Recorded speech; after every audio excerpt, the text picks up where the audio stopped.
Welcome to deeper sleep. Let the soothing rhythms of storytelling weave their way through your consciousness, resting your body, calming your mind, and allowing you to ride the wings of your imagination into dreamland. The author tells the story of a scholar in an absurd tone, which actually reveals the spiritual encounter of a generation of scholars. The dilemma of choosing between the character of traditional scholar and the personality of eight-legged culture, the effort of self-rescue, and the helplessness of spiritual freedom constitute the depth of thought of the work. With the sorrowful feeling of sobbing blood, the scholar seeks to settle his soul. At the same time, he explores his own cultural belonging with his awe-inspiring bones. The metaphorical structure throughout the work makes the profound connotation of the work more and more distinct. Jia Fengyi was a native of Pingliong, Gansu province. He was famous for his talent, but he always failed in the imperial examinations. One day, he met a scholar on the road who claimed to be called Lang, and who was very elegant and learned in speech. Jia Fengyi invited him to return home with him, and took out his own eight-legged writing exercises to ask him for advice. After reading it, Mr. Lang did not approve of it and said, "I'm sure you can get the first place in the imperial examination, but I am afraid I am not qualified to get the last place in the township examination."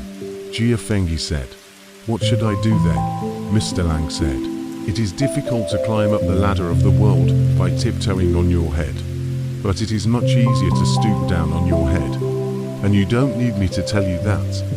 So he pointed out one or two people, and one or two of their articles as the standard, roughly all of which Jia Fengyi despised most and did not care to mention. After listening to them, Jia Fengyi said with a smile, "The essays made by scholars are valuable in that they can last for a long time. And even if they are included in the 8 treasures and delicacies, they should not be regarded as excessive by the people of the world. These 2 men, like you said, use such inferior essays to hunt for merit, and although they ascend to the high position of the illustrious days and pavilion, they are still lowly." Lang Sheng said, "It is not so.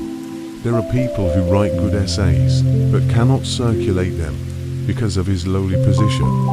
If you want to hold on to your roles in death until you grow old, that's all. Otherwise, even those examiners who have climbed up the ladder on such inferior goods, I'm afraid they won't change their eyes and liver and lungs and intestines for another, just because they read your good writing." Jia Fengpian finally stopped speaking. Lang Sheng got up and said with a smile, "You are still young and vigorous," and so he excused himself and left. That year, Jia Fengyi failed the countryside examination. He was depressed and frustrated, and gradually remembered what Lang Sheng had said. So he took out the articles of the 1 or 2 people he had previously pointed out and reluctantly read them, but not yet finished reading. The first drowsiness, the heart of the doubt, cannot decide whether to do according to the Lang Sheng said. After another 3 years, the date of the countryside examination was approaching. Lang Sheng suddenly came, and the 2 of them were very happy to see each other. Lang Sheng was to take out the 7 eight-legged essay topics that he had prepared, and let Jia Fengyi to write them. After a day, he asked for the essays to read them, and when he thought they were not good enough, he asked Jia Fengyi to rewrite them. And when he finished reading them, he said they were not good enough again. Jia Fengyi will jokingly take the past to participate in their own countryside exams, did not win the paper to find out, will be inside those long and complicated, empty floating, difficult to see the people's words and phrases together, haphazardly pieced together into a text. And so Lang Sheng came to let him look at it again. Mr. Lang took a look and said happily, "This time it's okay." Then he let him memorize it, and urged him again and again not to forget it. Jia Fengpian smiled and said, "To tell you the truth, these things are not in my heart want to write. In the twinkling of an eye, forget, even if I am scolded. It is impossible to remember it again. Lang Sheng sat down beside the desk and forced Jia Fengyi to recite it. He also told him to take off his shirt to expose his spine, and wrote a charm on it with a pen, and said as he was going out of the door, "This alone is enough, and you may put all the other books on the shelf." Jia Fengyi examined the charm on his back, and could not wash it off even if he wanted to. It had penetrated into the flesh. Jia Fengyi entered the countryside examination room. A look at the paper issued down the title. Lang Shukai proposed 7 questions. One did not miss. Thinking back to his previous several articles, the mind a blank. How can not remember? Only that piece of jokingly put together article, still vivid in the heart. But he held the brush in his hand. Always felt that writing that kind of article is too embarrassing. Would like to make a slight change, but repeatedly think hard, but cannot change a word. The sun was setting in the west. Jia Fengyi could only copy it down as he remembered and handed in the paper. Lang Sheng had been waiting for him for a long time and asked, "Why did you come back so late?" Jia Fengyi told him the truth and immediately begged him to wipe off the talisman on his spine. But when he took off his clothes, the talisman had already disappeared. But when he took off his clothes, the talisman had disappeared. And when he recalled the composition he had made in the examination room, he had no recollection of it, as if it were a thing of another life. Mr. Jia Fengyi was amazed and asked Mr. Lang Sheng, "Why don't you use this method to take the examination by yourself?" Lang Sheng laughed and said, "It is only because I do not have such thoughts that I can disregard these essays." So he asked Jia Fengyi to come to his house tomorrow, and Jia Fengyi agreed. After Lang Sheng left, Jia Fengyi took out the 7 manuscripts to read by himself.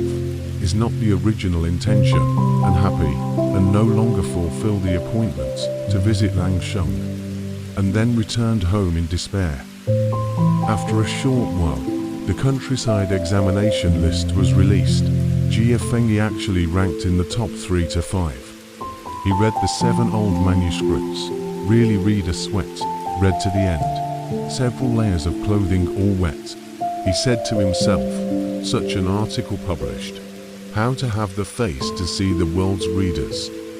While he was in a state of shame, Lang Sheng suddenly came and said, "If you wish to win the examination, you have won it. Why are you still moping like this?" Jia Fengyi said, "I happen to be thinking that this is a gold basin and a jade bowl full of shit. So I really have no face to go out and meet my fellow men again.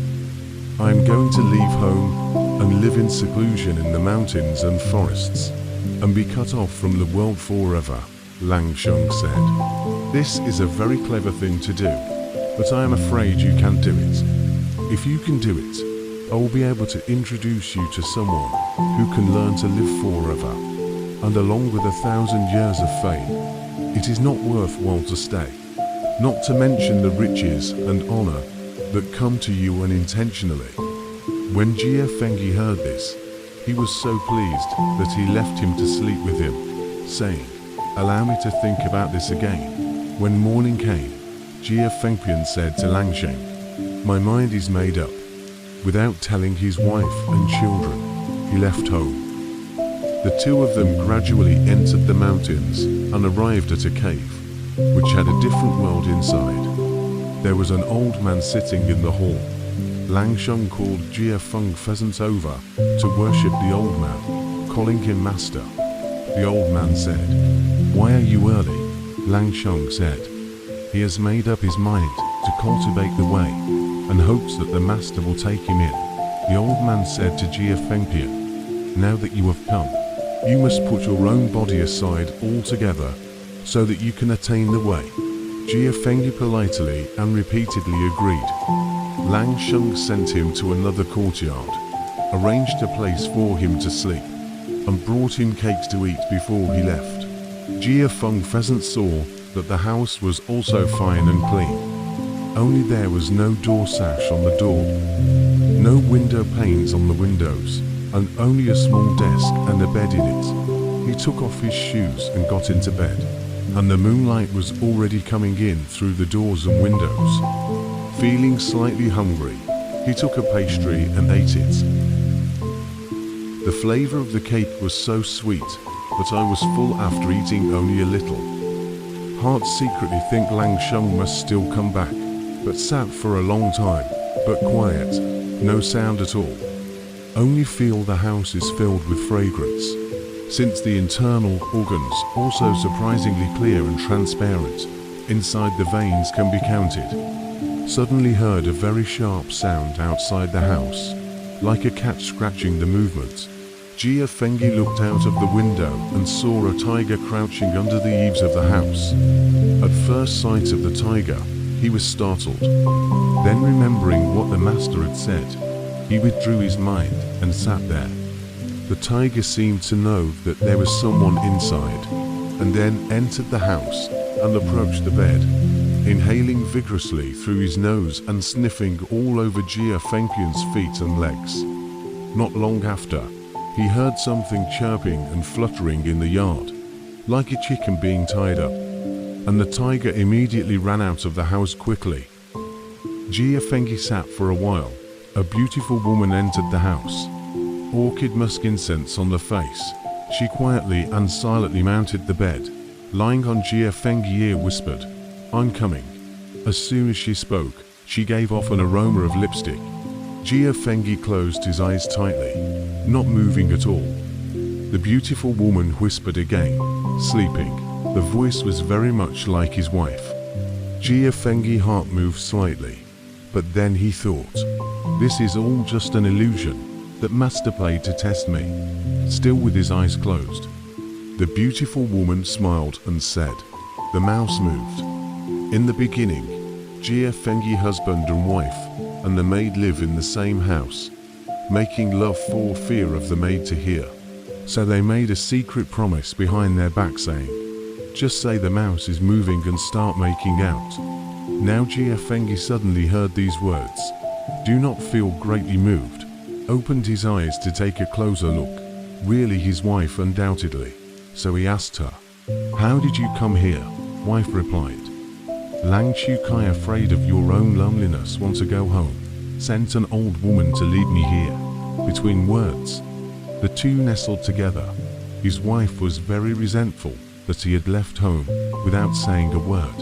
Jia Bongfian comforted the ground for a long time before she was happy to make out with him. Afterward, and it was nearly dawn, the voice of the master's angry scolding was heard, coming nearer and nearer to the courtyard. Jia's wife got up hastily, and seeing that there was nowhere to hide, she ran over the low wall and went away. Shortly afterward, Lang Sheng followed the master through the door. The master beat Lang Sheng with a stick in front of Jia Fengyi, and then he told him to drive Jia Fengyi out. Lang Sheng had no choice but to lead Jia Fengyi out over the low wall, saying, "I expected a little too much of you, and was not too radical. I did not realize that your love affair was unbroken, and that I was even chastised for it. You go back from here for the present, and the day is not far distant when we shall meet again." Having said this, he showed him the way home, and the two men thereupon parted with arching hands. Jia Fengyi in the mountains overlooking his village. It turned out to be right in front of him. He thought that his wife's steps were small and slow, so she must still be halfway home. He ran more than a mile, as reached the door, only to see the houses and walls in disrepair, not the original old look. The village of old people and children, but no one recognized. He was surprised, and suddenly remembered that when Liu Chen and Ruin Jiao returned home from the rooftop, encountering the immortals in the Han Dynasty, what they saw was very similar to what they see today. He did not dare to enter the house again, so he sat down at the opposite door to rest.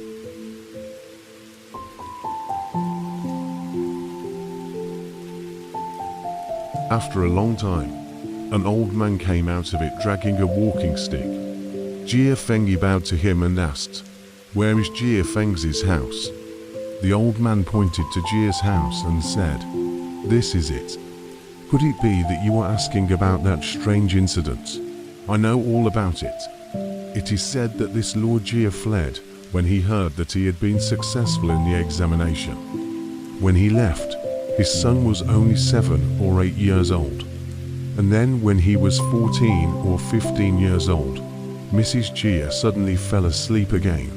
When his son was alive, he was able to change his mother's clothes when it was hot or cold. When his son died, his 2 grandchildren were very poor, and the house was demolished, so he had to tie up a frame with wood and cover it with some grass thatch to give Mrs.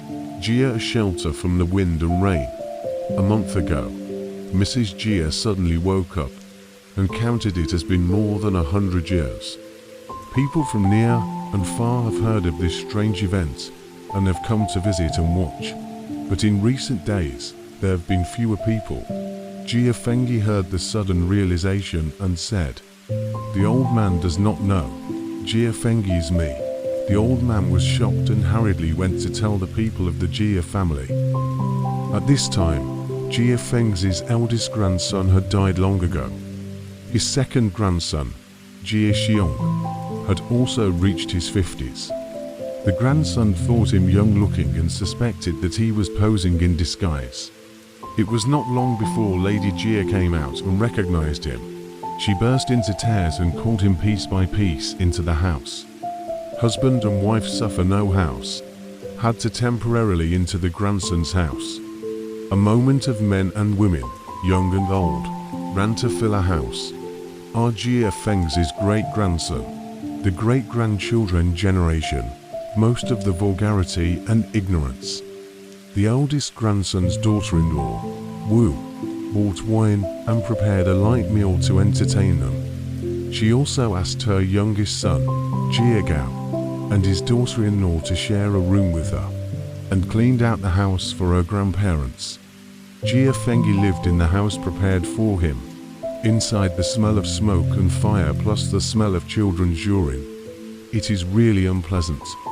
After living there for a few days, he was overwhelmed with remorse. The 2 grandchildren's families rotated to provide them with food and drink, and the food was not cooked to their liking. The village people invited Jia Fengyi to drink every day because of his new return for 100 years. However, Mrs. Jia was often unable to eat a full meal. The eldest grandson's daughter-in-law, Wu, was the daughter of a scholar's family and knew the rules of the house well, and was very filial to her grandparents. The second grandson, Jia Xiong's family sent less and less food, and sometimes had to shout to bring them a little. Jia Fengyi was very angry, so he took his wife to leave the place, to the east village to set up a tent to teach. He often said to his wife, "I regretted going home this time, but it was too late. I have no choice but to return to my old profession, and if I no longer feel shame in my heart, it will not be difficult for me to become rich and famous." After a year or so, the eldest grandson's daughter-in-law, Wu, still sent them some things from time to time. But the second grandson, Jia Xiong, and his father and son even broke off communication with them. In this year, Jia Fengyi passed the examination for a candidate of the Zhu Zai. The county magistrate valued his literary talent, so he generously gave him money to subsidize him. And from then on, the family became a little richer. Jia Xiong also gradually came to be close to him. Jia Fengyi called him in, counted the money he had spent on his meals in the past, took out the silver to repay him, and reprimanded him to leave and never come back. So Jia Fengyi bought a new house and asked his eldest grandson's daughter-in-law, Wu, to move there and live with him. Wu had 2 sons.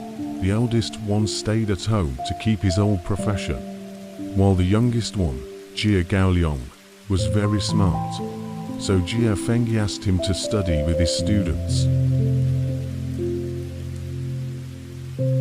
After Jia Fengyi came back from the mountains, his brain became clearer and better.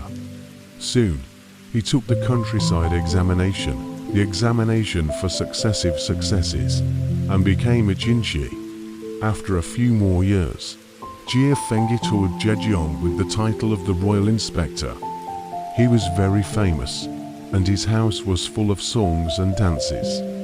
However, Jia Fengyi was upright and did not pander to the rich and powerful, and the big officials in the courts wanted to frame him. He repeatedly petitioned the emperor to resign from his post and return to his hometown, but he never got the emperor's permission, and soon disaster struck. Originally, Jia Fengyi's 6 sons were all scoundrels. Although Jia Fengyi ignored them and refused to let them in, they all used Jia Fengyi's power to make trouble, forcibly occupying other people's fields and houses, which was regarded as a curse by the neighbors. There was a certain bee who had just married a new daughter-in-law, but Jia Fengyi's second son took her as his concubine. A certain bee was already deceitful, and the neighbors chipped in to help him sue, so the story spread to the capital. All the officials in power attacked Jia Fengyi. Jia Fengyi was unable to defend himself and was imprisoned for more than a year. Both Jia Xiong and his second son died of illness in the prison. Later, Jia Fengyi was ordered to be sent to Liaoyang. At that time, Jia Gao had been a scholar for a long time, and he had a good reputation for being a very kind and generous person. Mrs. Jia Fengyi gave birth to a son, who was 16 years old, and entrusted him to Jia Gao. Only then did Jia Fengyi and his wife take a manservant and a maidservant with them on their way to Liaoyang.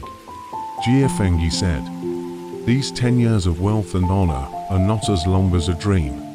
Now I realize that the glorious officialdom is all the realm of hell, and I repent that I have committed one more sin than Liu Chen and Ruin Zhao." They traveled for a few days and arrived at the seashore, where they saw from afar a huge ship coming this way, with drums and music on it, and guards like some celestial gods.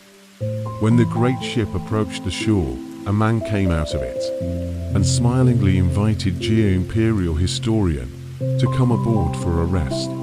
Jia Fengyi was pleasantly surprised at the sight of the man, and jumped over to him with a single bound, and the officials escorting him did not dare to stop him. Mrs. Jia hurriedly tried to follow him, but the big ship had already sailed away a long way, so she threw herself into the sea in anger.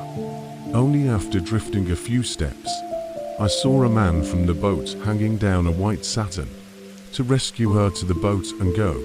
The escorting officials hurriedly boarded the boat, told the oarsmen to row quickly, while chasing and shouting. They only heard the drums on the big boat like thunder, and echoed the sound of the roaring waves, and disappeared in the twinkling of an eye. Jia Fengyi's servant recognized the man on the boat, and he turned out to be Langsheng. Ito ministers said, world legend has it that Chen Jitai, a scholar from Linchuan during the Chongzhen period of the Ming Dynasty, after writing his answer sheet in the examination room, recited it 4 times in a row and sighed. Who can appreciate such an essay? Feeling that it was difficult to meet a soulmate, he threw it away and rewrote it. Thus, the essay for the imperial examination was inferior to the original manuscript. Jia Sheng fled in shame because of the inferiority of his essay for the imperial examination, which indeed has the bones of a recluse. When he returned to the world, he took the examination again against his will, because he was forced by life, which shows that poverty is really too great a